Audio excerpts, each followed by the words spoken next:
Ce qui se passe à l'église, ce que vous voyez là, ça se passe, c'est un soi-disant serviteur de Dieu qui fait un service. Je ne sais pas de quel service il est en train de faire.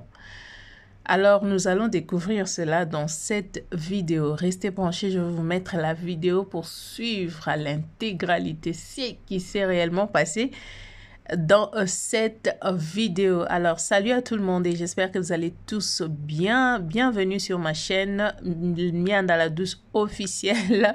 Je voulais dire la Mianda TV parce que j'aime deux chaînes. Si vous voulez suivre une autre chaîne qui ne parle qu'en lingala, vous pouvez aller chercher la Mianda TV et vous allez me retrouver encore là-bas.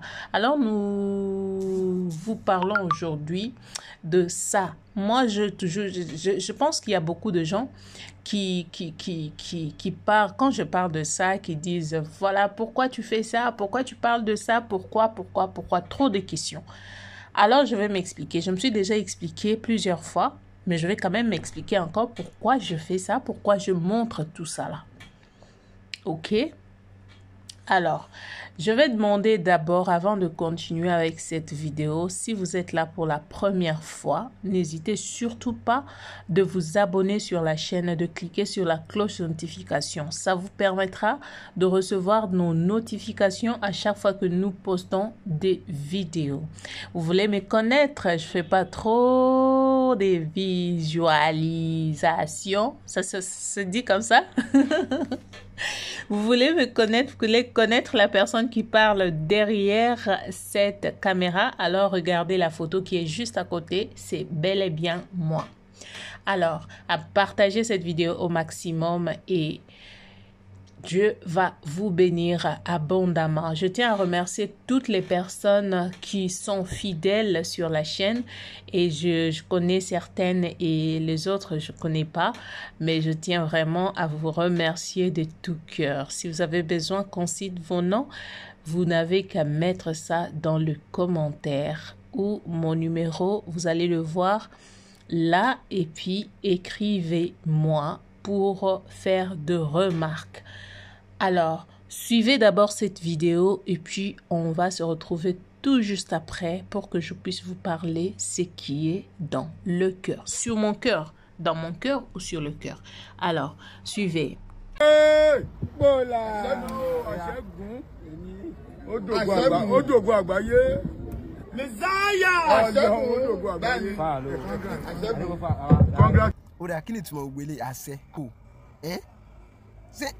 Níbi tẹ́ ti ṣe kíní bàbá ọmọ àtẹ̀mí mímọ́. Bishop ní orúkọ bàbá mímọ́ àti tọ́mọ mímọ́ àti tẹ̀mí bàbá tó wọlé bẹ́ẹ̀. Àmín. Àṣẹ. Ó dà kí ni ìtumọ̀ gbogbo eléyìí guys, Christian brothers and sisters, do you really understand what these people are doing? Because kò yé mi o. And tẹ́ bá understand ẹ̀yin tẹ́ bá understand ẹ jọ̀ọ́ come to my to the comment section, come and explain to us what they are really doing because I don't really get it. Irú kíní rìndìnrìndìn wo lélẹ̀ tó ń rìn yàn lọ́kàn. And you still have the guts to put it on camera and still post it. Voilà donc la famille, les amis, vous avez vu ces pratiques-là, vous laisse dire. Vous avez quand même vu, je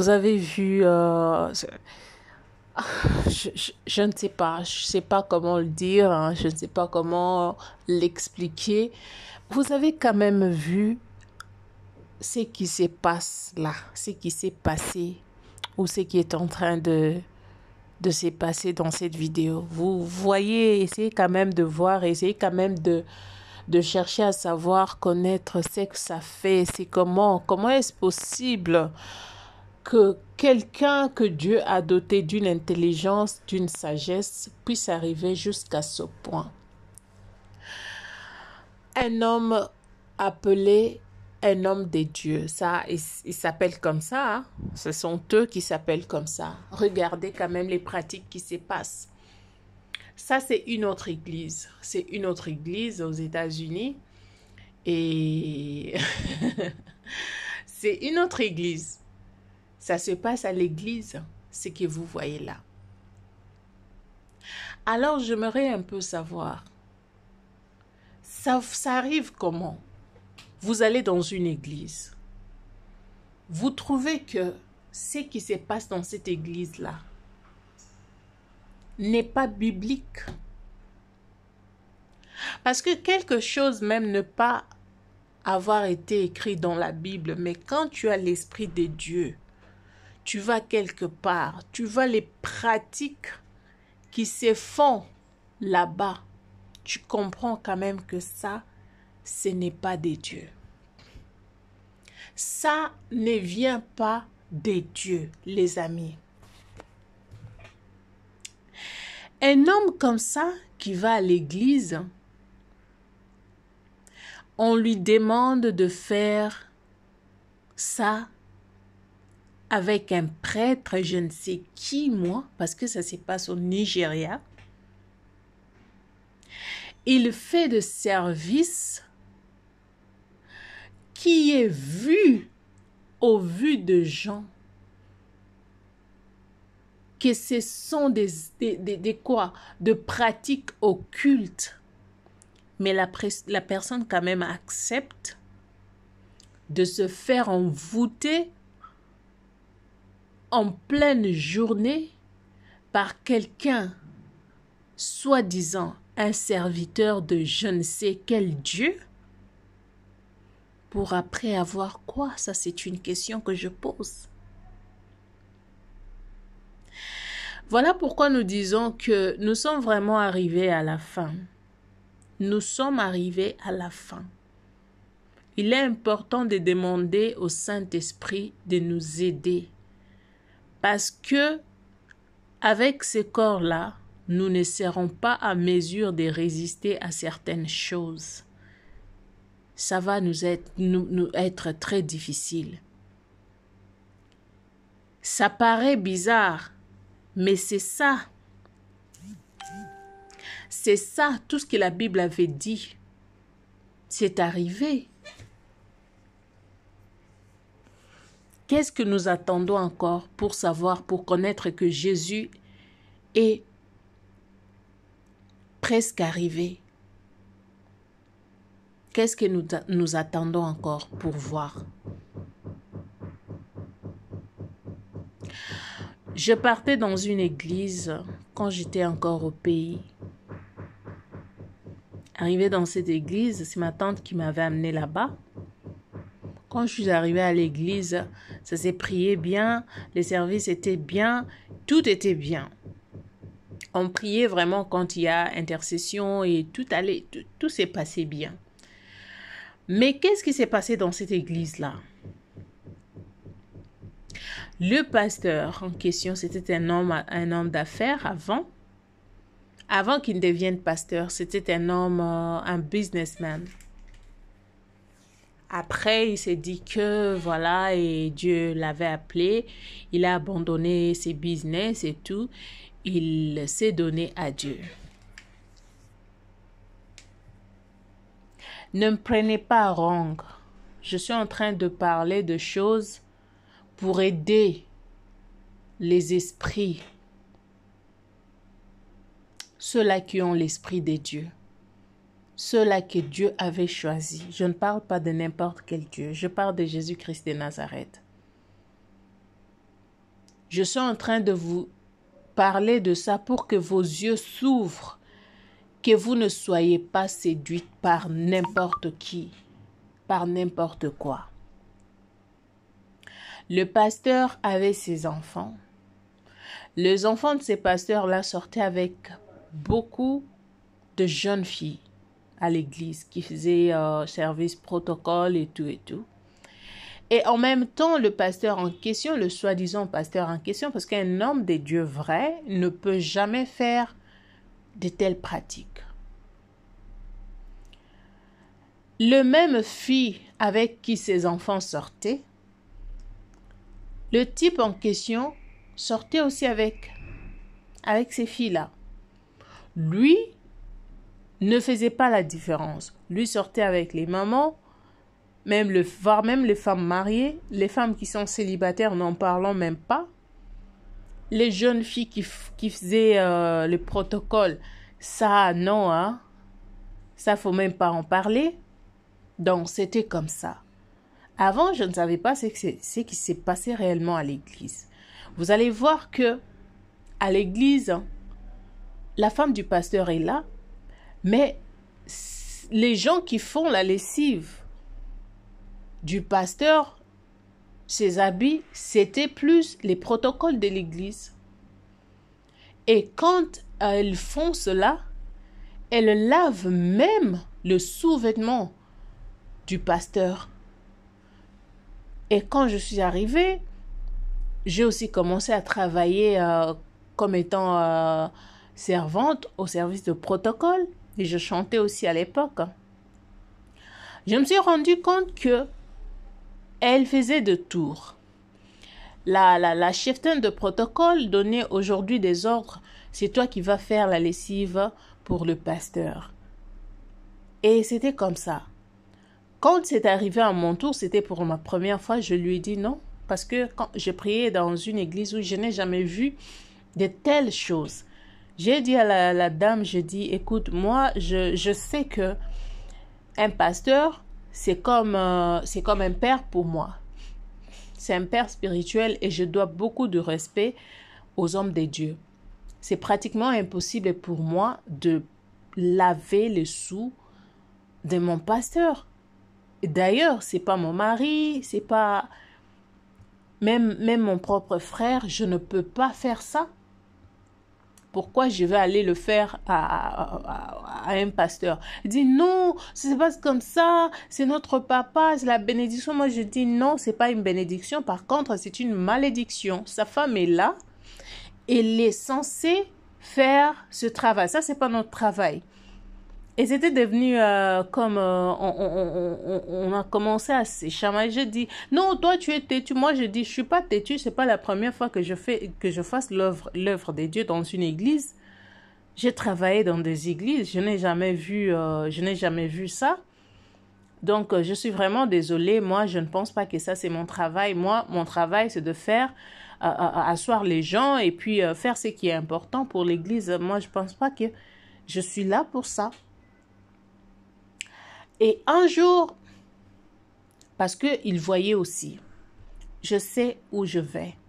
C'est une histoire que je vous raconte parce que quand je vais parler de ce qui s'est passé dans cette vidéo, peut-être les gens vont voir seulement que nous prenons des trucs comme ça et nous parlons de n'importe quoi. Moi, j'ai vécu beaucoup de choses. Si je commençais à vous relater dans chaque vidéo, je vous dis que c'est vraiment sérieux. Alors, quand vous allez prier quelque part, il faut avoir l'Esprit de Dieu. Parce que quand le Saint-Esprit est en vous, il va vous aider à comprendre certaines choses. Et vous ne serez pas exposé à n'importe quoi. Je vous jure, au nom de Jésus. Un jour, le pasteur m'a donné de prophéties pour me dire que je vois ci, je vois ça, Dieu a dit ça, il a dit ça, le Seigneur a dit ça, il faut qu'on fasse une prière et tu viens à la permanence et tout, et tout, et tout. Moi, je trouvais que bon, c'est un homme de Dieu, il a donné des prophéties, certaines choses qu'il avait parlé, c'était quand même vrai. Et je me suis dit, ok, je vais aller pour la prière. Arrivé là-bas, dans son bureau, à la permanence, je suis arrivée le jour du rendez-vous parce que c'était juste à l'église, mais en face de l'église, ils avaient pris une petite chambre là-bas, c'était son bureau. Quand je suis arrivée là-bas, il a commencé à prier pour moi et j'ai vu que sa façon de prier ne m'aurait pas plu du tout. Et il commence à me dire, écoute, ma sœur, quand on prie pour toi, il faut te libérer, il faut faire ça. Quand quelque chose tu as quelque chose qui te vient en tête, il faut le faire. Moi, je dis, mais c'est pas possible. D'abord, le geste qu'il fait, ce sont des gestes pas dignes. Et je ne veux pas de ces gestes-là. Je lui ai dit, papa, en tout cas, je suis vraiment désolée. S'il n'y a pas autre moyen pour faire la prière, si seulement ça, c'est une recommandation que le Seigneur avait donnée, je préfère ne pas continuer avec cette prière parce que je pense que ça ne va pas m'apporter quelque chose. Parce que je n'ai pas foi en moi, en faisant cette prière, de la manière où vous êtes en train de le faire. Il a commencé à comprendre que j'étais un tout petit peu têtue parce que je venais d'une école. Je venais d'une école. Ce qui m'avait poussé à aller dans cette église-là, c'était seulement à cause du transport. Là où j'étais, je vivais dans un autre quartier appelé Ma Campagne. Et quand je suis arrivée dans ce quartier-là, je ne veux pas citer le quartier parce que beaucoup de gens vont comprendre de qui je suis en train de parler. C'est en arrivant là-bas, je me suis dit que, ok, je ne peux pas continuer à aller là où j'étais parce que c'était quand même loin avec nos transports. Vous savez comment ça se passe. Et donc, voilà. C'est comme ça que j'ai commencé à prier là-bas. Et il m'a dit que pour faire la délivrance, on doit aller à la rivière et puis les mamans doivent me laver. Mais après, je me suis dit, ça devient autre chose. Vous savez ce que je fais? Je n'ai rien dit à personne. Je n'ai rien dit à ma tante qui m'avait ramenée là-bas. Je suis sortie de cette église et je suis allée chercher une autre église où j'ai prié jusqu'à ce que je me t'ai déplacée pour venir là où je suis actuellement. Après, les gens sont venus me poser tant de questions pour savoir, ma soeur Mimi, pourquoi tu ne viens plus? Parce que j'étais quand même zélée, je faisais vraiment l'œuvre comme il se devait. Alors, les gens ont commencé à s'inquiéter pour savoir la raison pour laquelle je m'étais décidée de quitter l'église. Alors, j'ai deux principes. Comme lui, le pasteur, s'appelait le pasteur, et il y a beaucoup de gens qui ont peut-être eu la guérison derrière cet homme-là, j'ai toujours l'habitude de fermer ma bouche. Parce que tu peux faire quelque chose, tu peux dire quelque chose contre une personne que Dieu lui-même, parce que Dieu ne fonctionne pas comme nous. C'est comme ça que j'avais laissé cette affaire comme ça. Si je parle de cette affaire aujourd'hui, parce que cet homme-là n'est plus en vie aujourd'hui. Il n'est plus en vie. Quand je suis sortie dans cette église-là, je suis sortie de là-bas. Je suis allée dans une autre église et mon nouveau pasteur m'a posé des questions. Mais ma soeur, je te voyais là-bas, tu étais quand même quelqu'un qu'on aimait beaucoup. Pourquoi tu as laissé là-bas et puis tu es venu ici? Ce qui était tout à fait normal que le pasteur là puisse me poser des questions sur ça. Et je lui ai raconté, j'ai dit, papa, je dois vous le dire parce que je suis ici, je dois servir Dieu. Alors, je ne veux pas que vous ayez de doute dans votre cœur que je suis quelqu'un qui sort dans des églises pour aller dans des différentes églises. Regardez ce qui s'est passé, c'était comme ça, comme ça, comme ça, comme ça. Et j'ai découvert beaucoup de choses là-bas. Voilà pourquoi je ne voulais pas y rester. Alors, il m'a posé des questions. Est-ce que tu as parlé aux gens? J'ai dit, je n'ai pas cette habitude-là de parler n'importe comment. Et surtout que quand il s'agit des âmes, quand il s'agit de l'œuvre de Dieu, en tout cas, je ne sais pas, j'ai trouvé ces gens-là là-bas, je ne veux pas séparer ces gens-là de cet homme-là. On ne peut que prier que le Seigneur leur ouvre aussi les yeux parce que ils sont là pour longtemps, ils voient ce qui se passe, mais ils ne veulent pas sortir. Alors, seul Dieu est capable d'ouvrir les yeux de ces gens-là pour comprendre aussi. Moi, je n'ai pas pu rester parce que d'où je viens, en tout cas, c'est pas vraiment mon truc. Voilà pourquoi je suis sortie. Et c'est comme ça. Après 2 ans, je pense, cet homme-là est décédé. Quand il est décédé, je ne voulais pas partir. Je ne voulais pas du tout aller assister à ses obsèques. Et ce sont les gens, mon pasteur, qui m'a demandé, qui m'a dit, Mimi, il faut savoir que nous sommes les enfants de Dieu, on doit pardonner. Alors, il faut aller. Va assister. Et c'est comme ça que je suis allée assister à ses obsèques. Pour moi, je n'avais plus la considération que j'avais avant, parce que j'ai vu que c'était vraiment quelque chose de... Il n'y avait pas Dieu dedans. Si vous allez... Je reviens dans cette vidéo pour vous dire, si vous allez quelque part, je racontais mon histoire, c'est une histoire vraie. J'aimerais donc vous faire comprendre que Dieu nous a donné le pouvoir et il nous a laissé le choix de choisir le bien ou le mal. Tout le monde a le droit, tout le monde a le pouvoir en lui. Dieu, nous avons un Dieu qui n'est pas dictateur, pas du tout. Parce qu'il nous laisse le chemin, les deux chemins. Tu veux, tu choisis le mal, tu veux pas, tu choisis le bien. Alors, si tu as choisi le mal, ne prétends pas, ne cherche pas à tourner le mal en bien. Tu as choisi le mal, va, continue comme ça, tel que tu l'as choisi. Et moi, l'Éternel va t'accepter tel que tu es.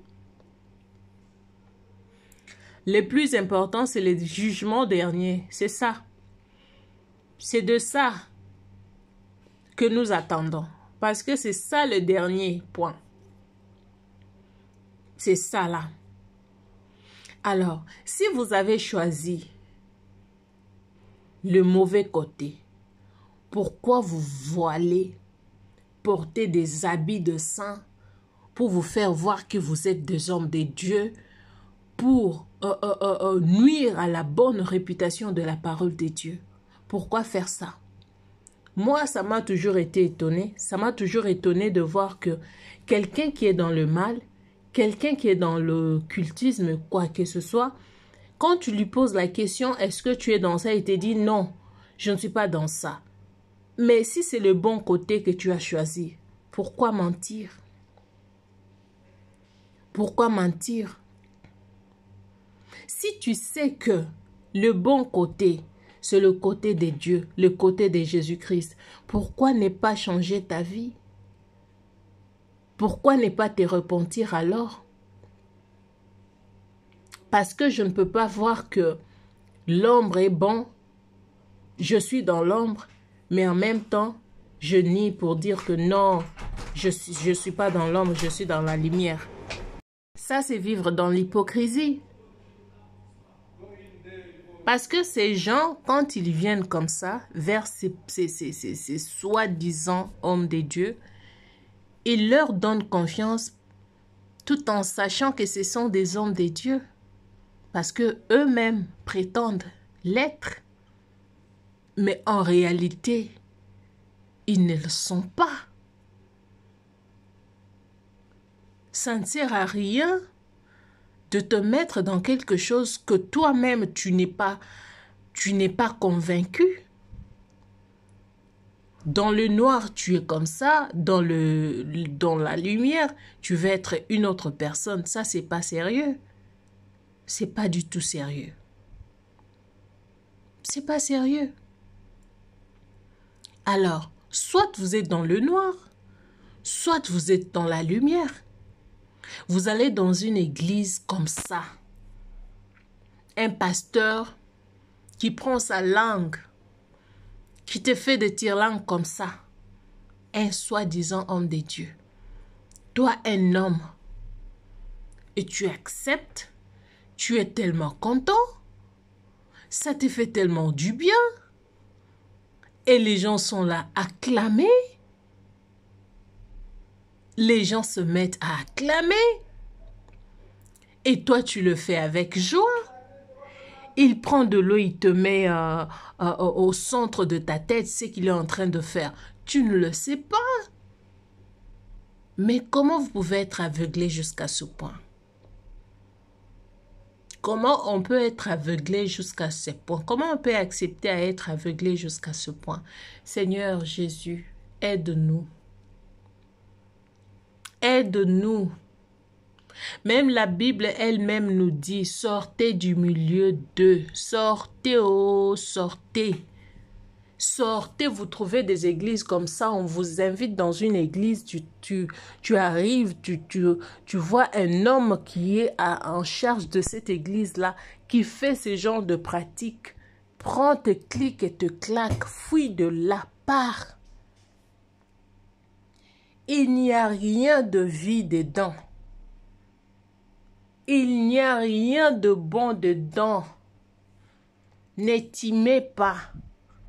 Sinon, tu risques de regretter toute ta vie. Les amis,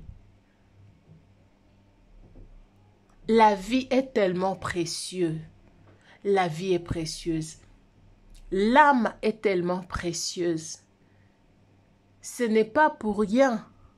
Un créateur décide de laisser son trône descendre sur terre, se mettre dans cette chair, porter ça là, de péché là comme ça, appeler un homme pour sauver l'âme, ce n'est pas pour rien. L'âme est très importante. L'âme a de la valeur. Tout ce que vous voyez l'ennemi faire là, c'est juste pour avoir l'âme. Voilà pourquoi quand vous allez même vous regarder de films de Hollywood et autres là, quand ils parlent, ils ont toujours besoin de quoi? Que tu leur vendes ton âme. En échange de quoi? En échange de succès, en échange de l'argent, ils vont te donner de l'argent, ils vont te donner de succès, mais en échange de ton âme. Parce qu'ils savent l'importance de l'âme. C'est à cause de l'âme que Jésus-Christ est venu sur terre. C'était pour sauver l'âme. Ce n'était pas pour sauver cette chair. Non. Quand Jésus est venu, quand on parle d'une personne, on voit l'âme. Quand Jésus est venu pour sauver là, il n'est pas venu sauver ses corps. Hein? Il est venu sauver l'âme d'une personne.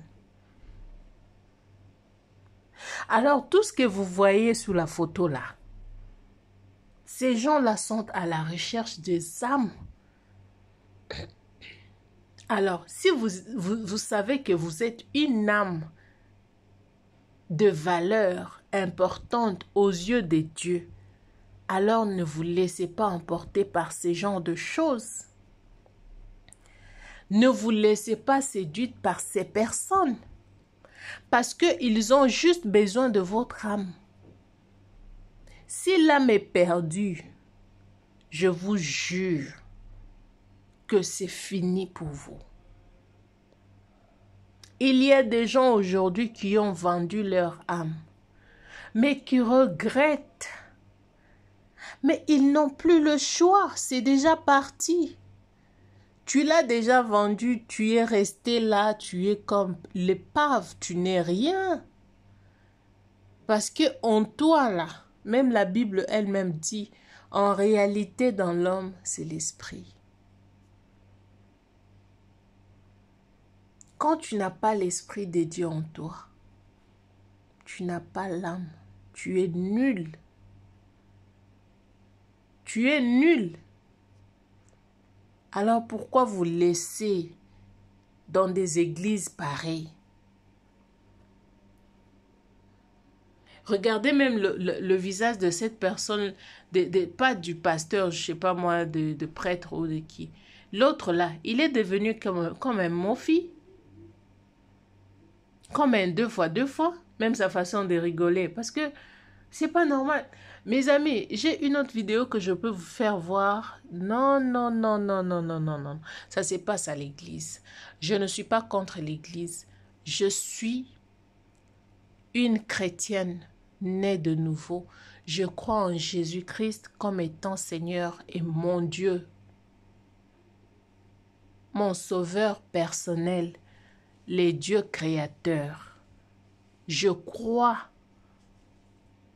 en Jésus et je crois certainement que Jésus-Christ est Dieu.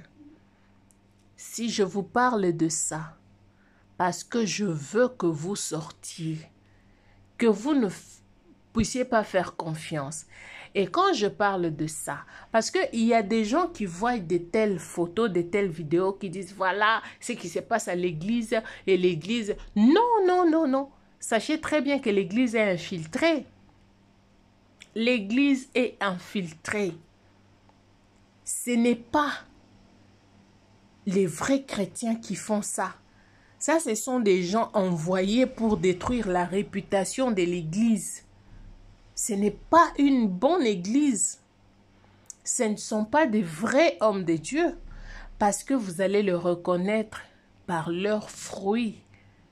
C'est le fruit qu'ils vont faire connaître, faire voir que oui, celui-ci est de Dieu et l'autre là n'est pas de Dieu. Alors, ne vous hasardez pas pour dire, écoutez, moi je ne peux pas aller à l'église parce que regardez ce qui se passe à l'église, les pasteurs qui font ça. Non, ce ne sont pas des vrais pasteurs. Qui vous a dit que ce sont des vrais pasteurs?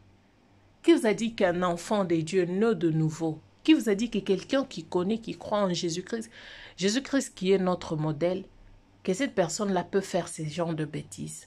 Qui vous a dit ça? Moi, je vous dis aujourd'hui que ce ne sont pas de bonnes personnes, que ce ne sont pas de vrais hommes de Dieu, ce sont des infiltrés qui viennent pour nuire à l'œuvre de Dieu, pour repousser les gens loin de Dieu, faire croire comme si dans l'église, c'est les désordres. Ce n'est pas les désordres à l'église. Ceux-là qui ont l'Esprit de Dieu, ceux-là qui ont le Saint-Esprit en eux, savent et comprennent que ça n'est pas de Dieu. Et vous rencontrez des gens comme ça, ne leur faites pas confiance. N'allez même pas vers eux. Ne leur donnez pas la chance de prier pour vous. Parce qu'ils ne vont que transmettre leur malédiction, leur mort sur vous. C'est de ça qu'il s'agit. Je suis vraiment désolée de voir ça. Et je suis désolée d'entendre les gens qui disent « Regardez ce qui se passe à l'église ». Épargnez l'église de tout ça. La vraie église de Dieu, ce n'est pas tout le monde qui dise « Je suis des dieux, je suis des dieux » qui sont des dieux. Il y a des gens que Dieu a rejetés depuis longtemps. Même eux-mêmes ne le savent même pas que l'Éternel nous a déjà rejetés. Ils ne le savent pas. Mais sachez-le très bien que Jésus-Christ revient. Et voilà pourquoi ces genres de choses, c'est pas pour vous faire croire que la fin est déjà là. La fin est déjà là. Merci beaucoup d'avoir été là. Partagez cette vidéo au maximum. Donnez vos vies à Jésus-Christ. Arrêtez de vous distraire avec des choses qui n'honorent pas Dieu. Honorez Dieu et Dieu aussi va vous honorer. Que Dieu vous bénisse. Abonnez-vous et à la prochaine.